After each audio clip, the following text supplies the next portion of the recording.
San Diego also hosts dozens of outdoor events every year, similar to the marathon, including the Susan G. Komen Walk, which is happening this weekend. So how easily could this method of terror be used in one of these events? 10 News anchor Jim Patton looked into the question of security on the road.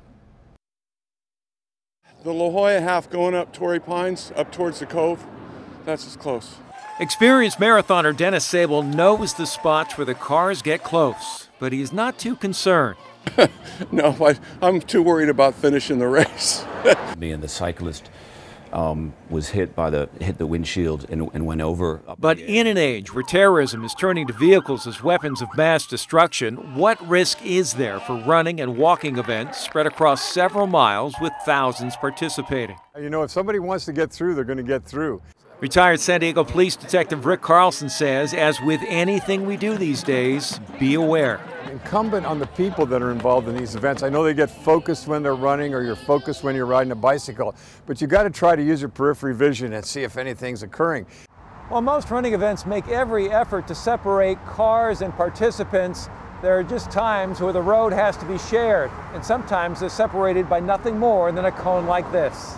Carlson says all the more reason to be heads up. There's many places to hide behind. You got vehicles, telephone poles, you got trees, and if you got any time to warn anybody or to move them out of the way. Dennis is heads up as well, but says what he sees along the course puts him at ease.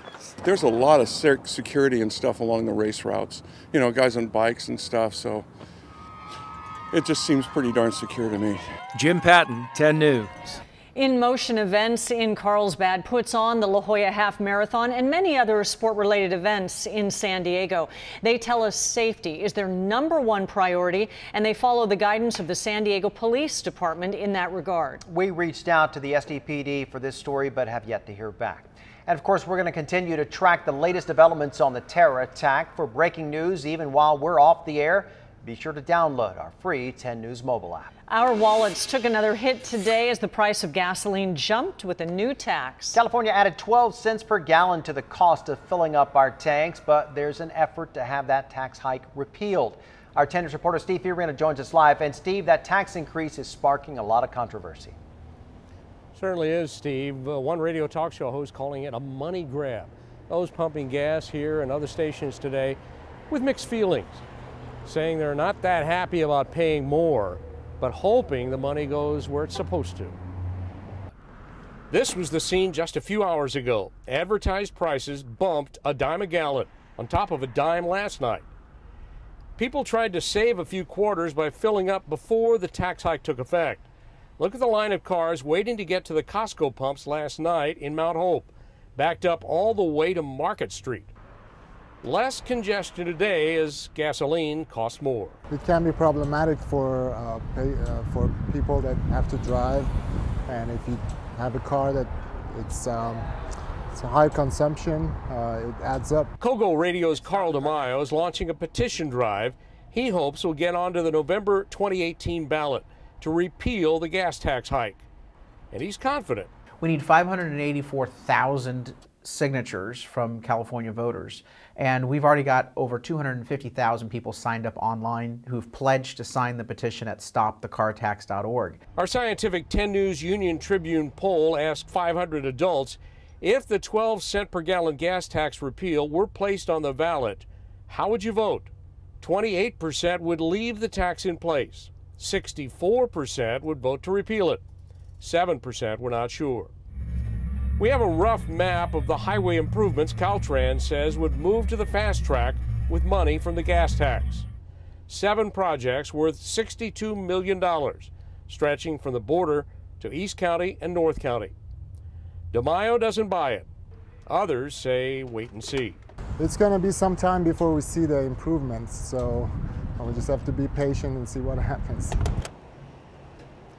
Average car, the cost to fill it up, about $2 more today than yesterday.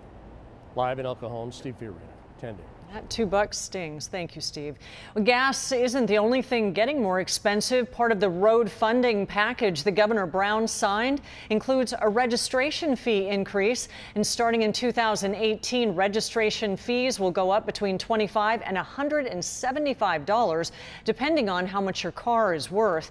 And starting in 2020, drivers who own electric cars will pay a $100 annual fee. Kimberly, back here inside the 10 News Live Center, we've been working to get more information on this breaking news we first brought you at 5 o'clock. Police in Colorado reporting multiple people shot inside a Walmart. This is an exterior shot here, and you can see the police department saying multiple parties down. Please stay away from the area. There's some videos here. This is on the Denver Post website. This was from somebody inside the store. All you can see are police officers. That's it. That store has been evacuated. Very eerie scene there. And then outside the store, this person posting, and what you see is just the massive police presence there. Anytime you hear multiple parties down, not a good situation. Police telling people stay away from this area. We do have a Scripps station in Denver, so we'll be partnering with them to bring you all the latest updates on this. Back to you guys. We'll wait for those updates. Thank you, Brian. In the meantime, new information about what caused a pair of Navy destroyer collisions, one of which killed 2 sailors from San Diego. A naval report released today blames the crashes on a failure of leadership and not following watch procedures. In the USS Fitzgerald crash, the report found an accumulation of small errors leading up to the deadly collision. That's the accident that killed San Diegans Shingo Douglas and Carlos Sibian. USS McCain crash is blamed on complacency, overconfidence, and not knowing enough about the ship control console.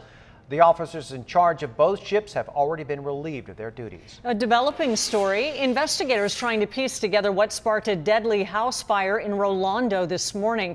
Neighbors on Revilla Way woke up to the sound of an explosion in flames at about 6:30. One of them shot this video and called 911.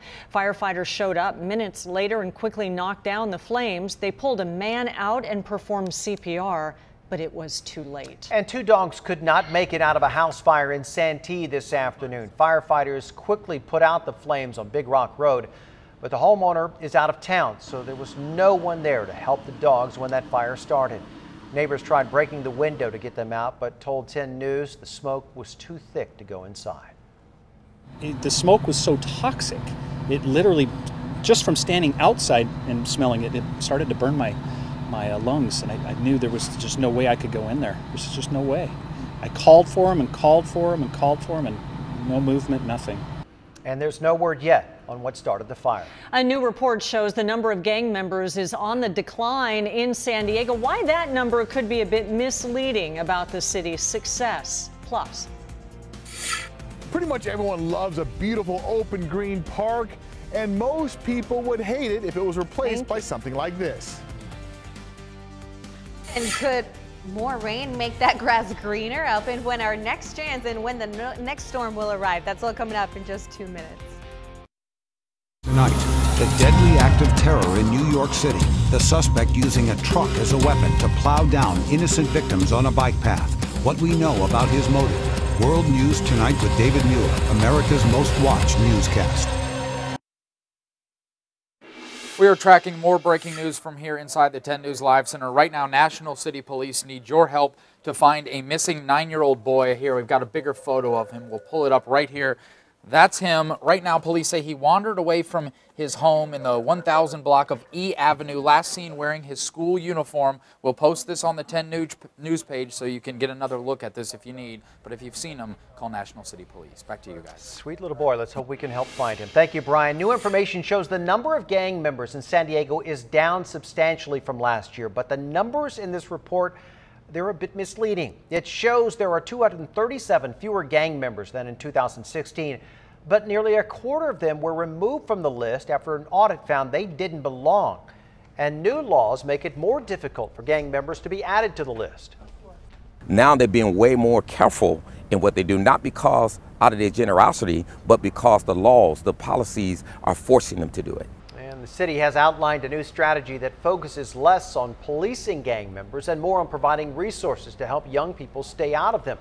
Coming up tonight on 10 News at 7, we're going to hear from the man suing the city because he was wrongly placed on that gang list. New at 6 o'clock, frustration in the South Bay. Several 10 News viewers contacted us afraid their beloved park and golf course will be taken away.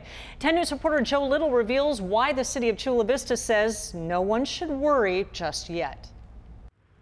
It's a sliver of green down the middle of a bustling suburb. The country inside of the city. It's beautiful. Literally beautiful. It's the heart of Bonita. It's definitely the fabric of our community. Sochi Rouston has lived here more than 40 years, and Roar Park behind her is her family's second home. This is the face of Bonita. My cousin comes from El Cajon to walk this trail because it's so pretty. However, Rouston and her friend Jennifer Duncan contacted 10 News when they heard the city of Chula Vista wanted to redevelop parts of their park in the neighboring Chula Vista golf course. For anybody to want to take it away is just, it's hurtful. They're afraid their beautiful park will be replaced with thousands of homes, tall buildings, and more traffic.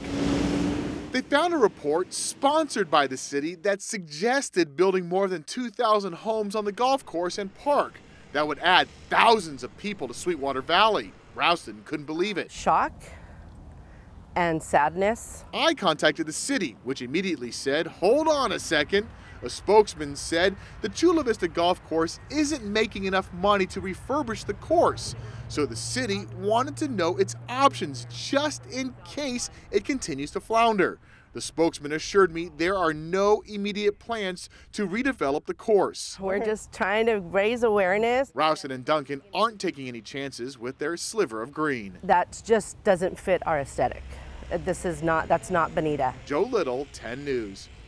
A city spokesman assured 10 News that Bonita residents will get a heads up about any meetings or discussions if the city decides to pursue this project. Weather Aid certified San Diego's most accurate forecast. This is 10 News Pinpoint Weather. Sponsored by the new Hollywood Casino Jamul San Diego. Looks like that golf course is going to stay green for a while too. We might get some wet weather before this is all over. Yeah, if anyone has grass this week, it's been growing really fast. All that drizzle, all that rain, and there could be more. So we're going to continue to see our green here in California, and it's going to be pretty much for everyone. So let's take a look at this beautiful photo posted to our 10 News weather watchers. This one is by Monica from Vista. She said it was a spectacular sunset. Of course, it happened already. It was at 5:57 tonight. We love your photos. Thank you for posting.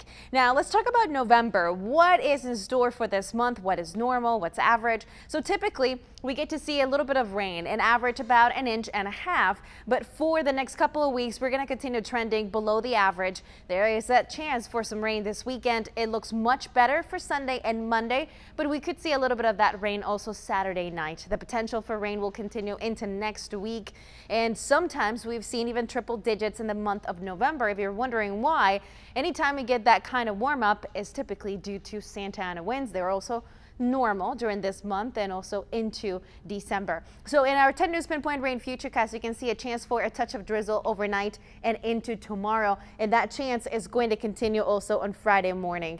In our 7-day rain chance, you can see here a little bit more prominent as we get towards Monday, but still the chance is only at 10 to 20%.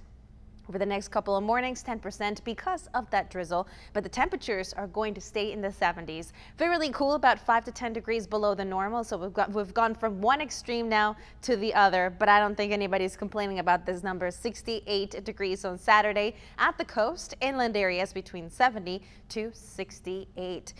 Tonight, temperatures will be down in the 40s in Ramona and Chula Vista, 57, 59 Carlsbad, Fallbrook, 59 degrees. And Jamul also down to 50. Tomorrow we'll see temperatures in the upper 60s. Poway, El Cajon, and Ramona 65. If you're headed out to Julian, 52.